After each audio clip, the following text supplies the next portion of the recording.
Hello, I'm Mario Toneguzzi, Managing Editor of Canada's Entrepreneur. Joining me today is Kevin Halliday, who is President of Spindle Stairs and Railings in Calgary, also a podcast host and a bodybuilding champion and a number of other things, TEDx as a speaker. So we'll talk about all that. And thanks for joining us today, Kevin.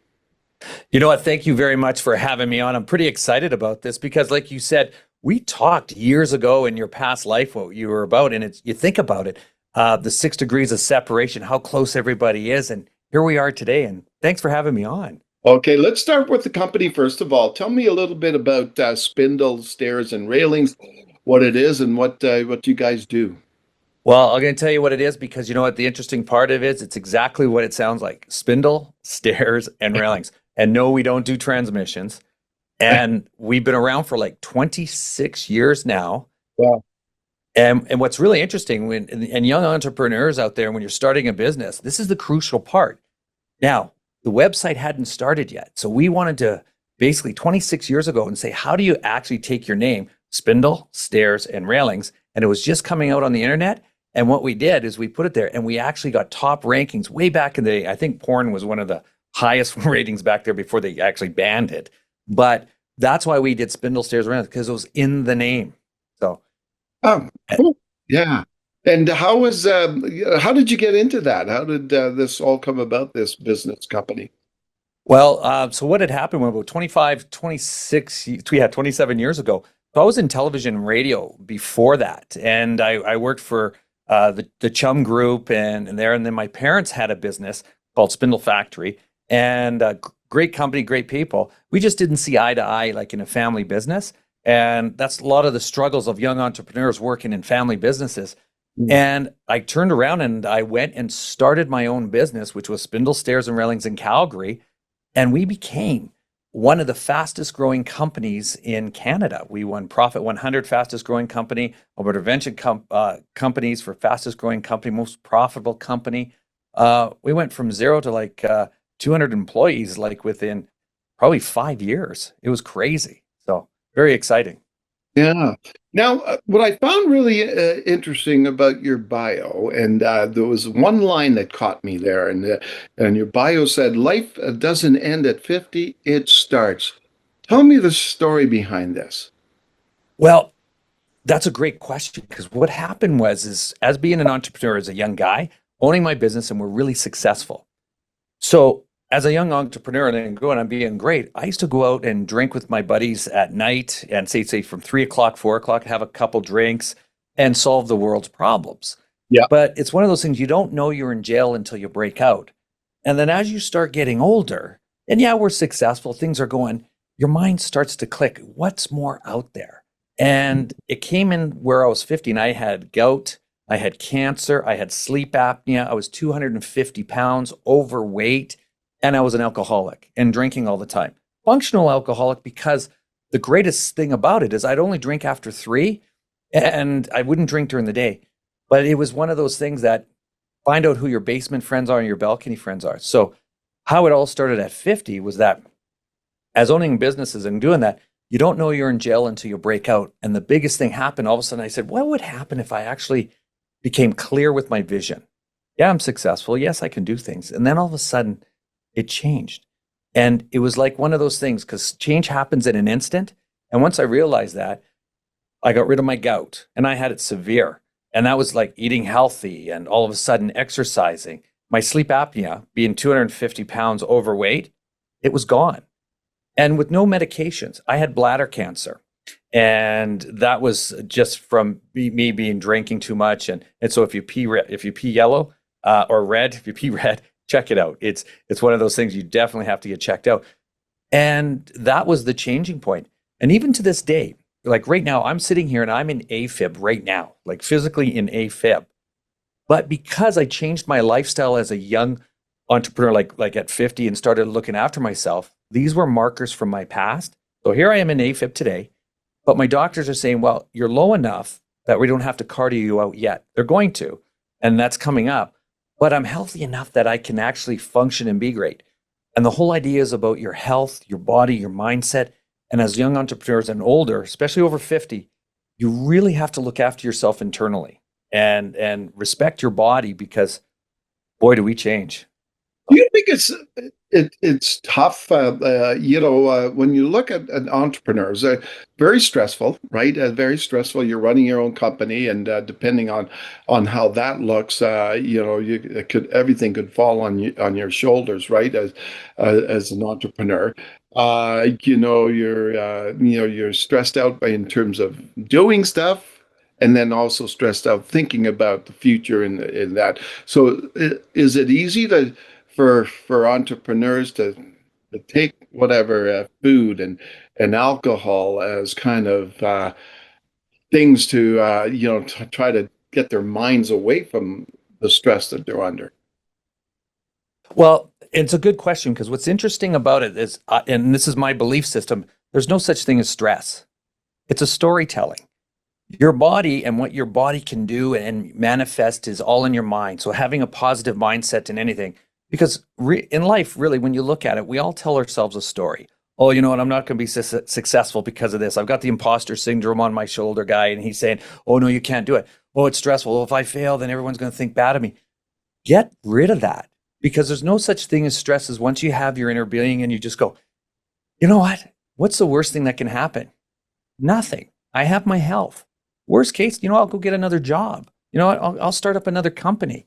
Once you have that attitude that it's okay, you seem to grow. If you follow money, you know what? You're going to have, as people would say, stress. Oh my gosh, I can't handle this. No, it's being self-aware and look after your body because you can't look after your business. You can't look after your employees. You can't look after anybody in your life until you look after yourself. And you have to have integrity. And the integrity is that don't tell anybody what you're doing. Do it internally. And then the stress just it melts away. It's just like, yeah, I'm complacent. Boy, am I going to be successful. And I can't fail. What did you do to change your lifestyle around in terms of both diet and in terms of activity, physical activity? Well, the changing moment came to me. It was on November 25th. I was turning 50. And what was interesting, well, I turned 50, but I had to ask myself a question. How do I really look at myself in the mirror? Like truly look at yourself in the mirror, but don't tell anybody because everything's about integrity. Tell it to yourself internally. And then all of a sudden you go, oh, okay, this is who I am. This is what I stand about. And love yourself internally. Once you become that you respect yourself, then all of a sudden the doors in the Pandora box opens up. And once you love yourself, you can love others. And then that was the changing point. And then it became in fitness is that I met this girl and she was doing bodybuilding. And she was doing an app and a friend, Chad McCormick, introduced her to me, which is his wife, and which I knew them for years. And I saw her competing and I said, oh my gosh, I remember her from years ago. And because she did that, I asked her, could you train me? And she says, no, I'm going to get you to somebody like Leo King. And he was my trainer. He was a WNBF guy. And I said, I want to compete on a world stage. I want to do this. Remember, I'm 240 pounds. And of course, he's going to take my money.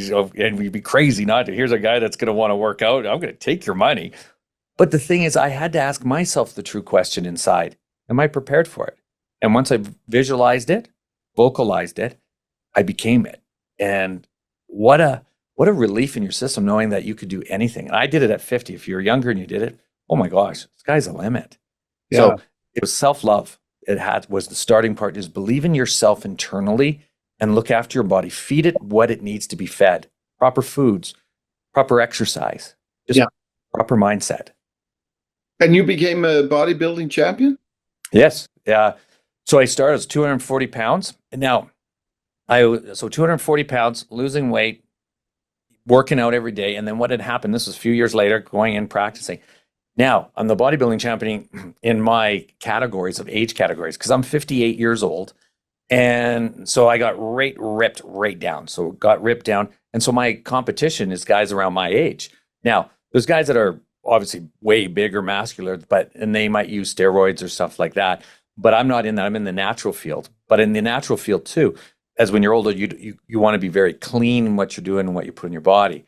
And so I was in that federation, which is a great federation. And with that category, then I won my categories in doing where I was at. And then I traveled basically all over just to compete because it was a goal that I could actually achieve. Well, I could achieve any goal if I put my mind to it. And it was like, wait, I'm going to do that. And I went out just basically all over the world to compete. And so I'm still doing that. I'm in my phase right now that I'm going to compete next year in the Worlds Oh, and in the Philippines, because I do TED Talks as well on men's mental health and stuff, because I believe in that. So it's the body is so important to us. yeah. What in your transformation, and both diet and physical activity, what do you think that's meant for you in terms of your business? Um, Oh, it's huge because you have to look at yourself as a leader.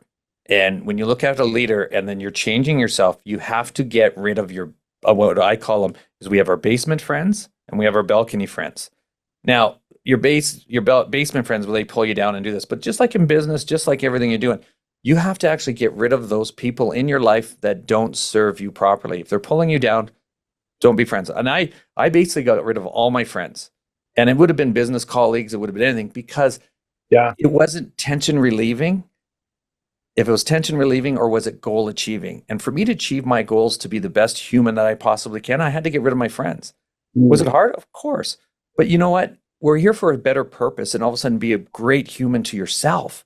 And once that came, then all of a sudden new businesses opened up for me that all of a sudden I'm able to be in the hospitality industry where before I was never in the hospitality and because in the bar industry I would just drink it. Now I'm partners in Rooftop YYC, Brick and Barrel. One of the guys that brought me on, Brett Wilson, like I wouldn't have been able to do that. And the team that runs it are amazing unless I had a clear focus in my head where I was going. Just like anything, opportunities will come when we start opening that Pandora box and saying, I'm looking after myself. Other people will see that and they'll follow. And boy, the people we have on our teams, yeah. they are an amazing people because they see that. And I'm leading by example. So in bed by 8, like I'm very focused. Right down to the clothes I wear. It's the same thing. Yeah. Yeah. Interesting. Um, what do you talk about when you do TED Talk? What's the topic? So what had happened was I created a podcast. So it's I'm gonna this is kind of short but long story.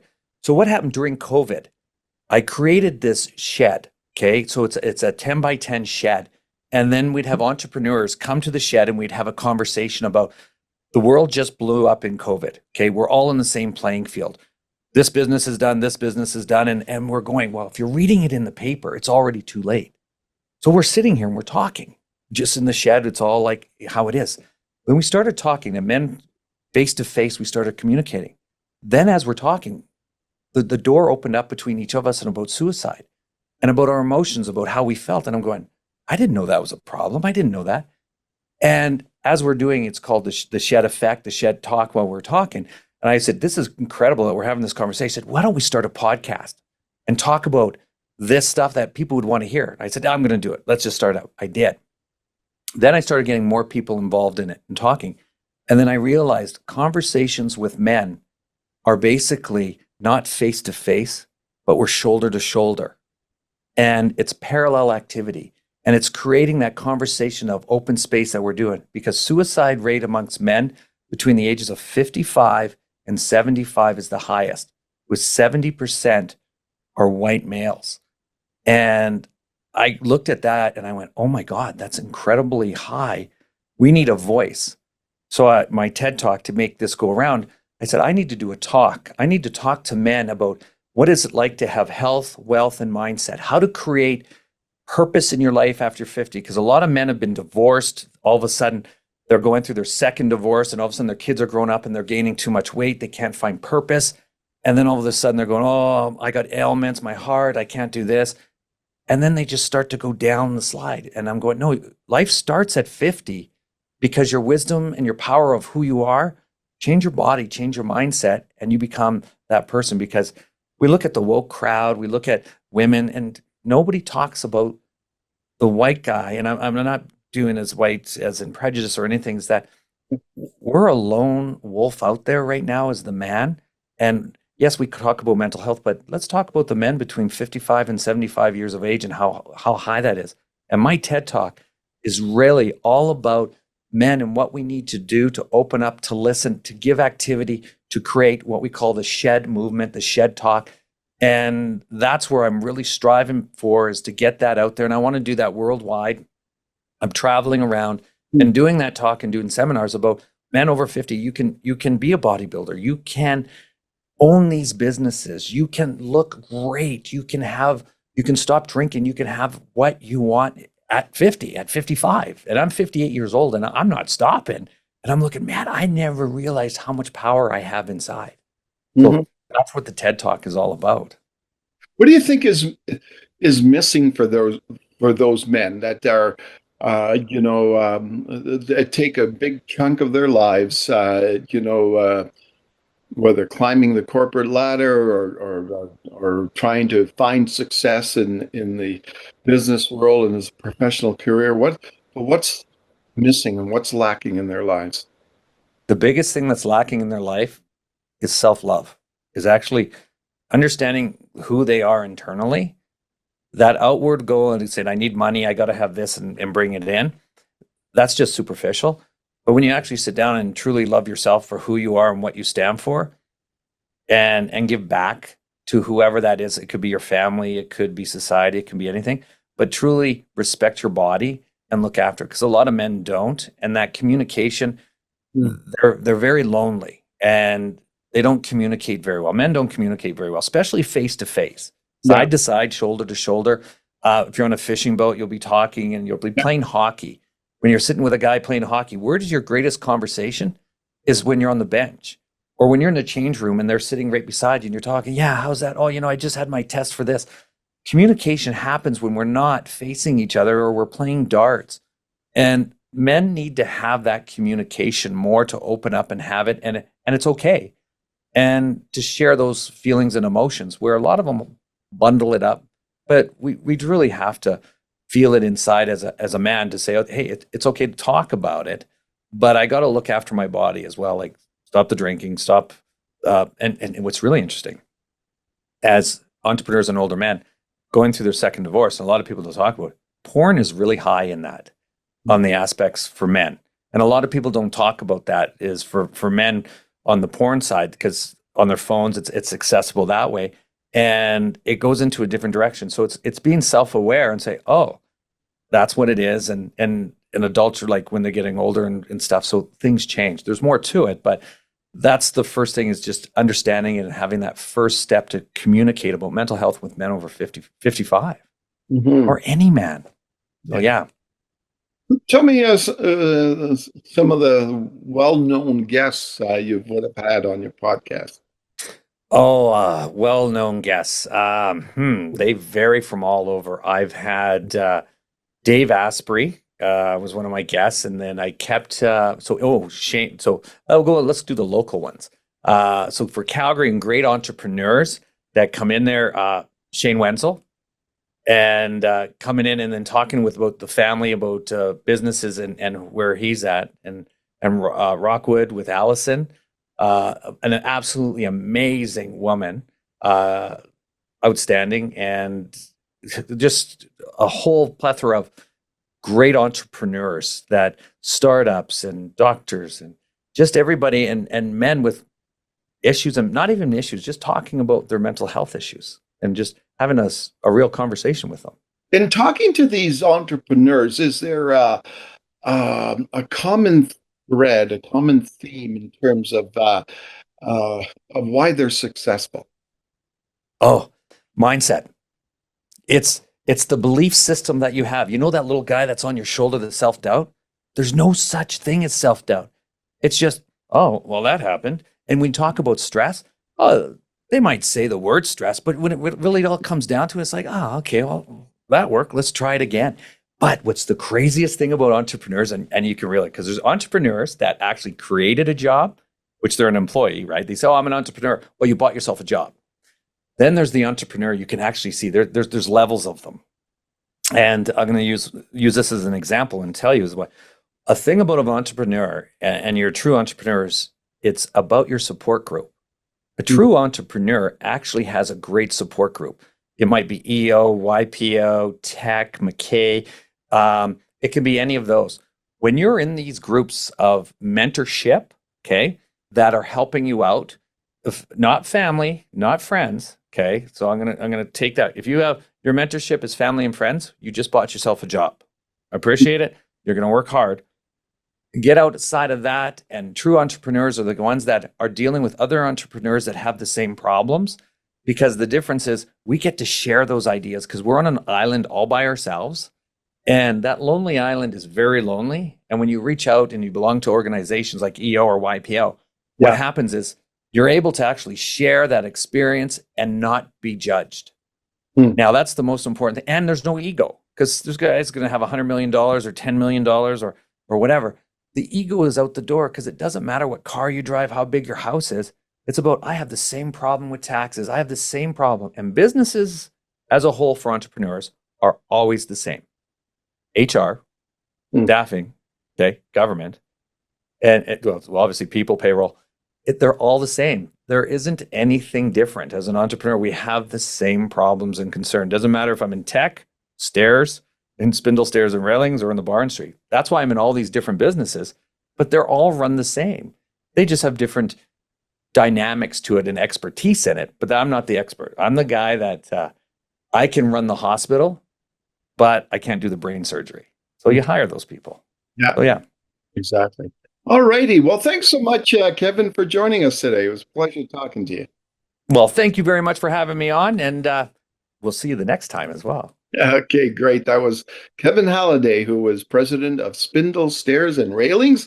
I'm Mario Toneguzzi, managing editor of Canada's Entrepreneur. Thanks for joining us today.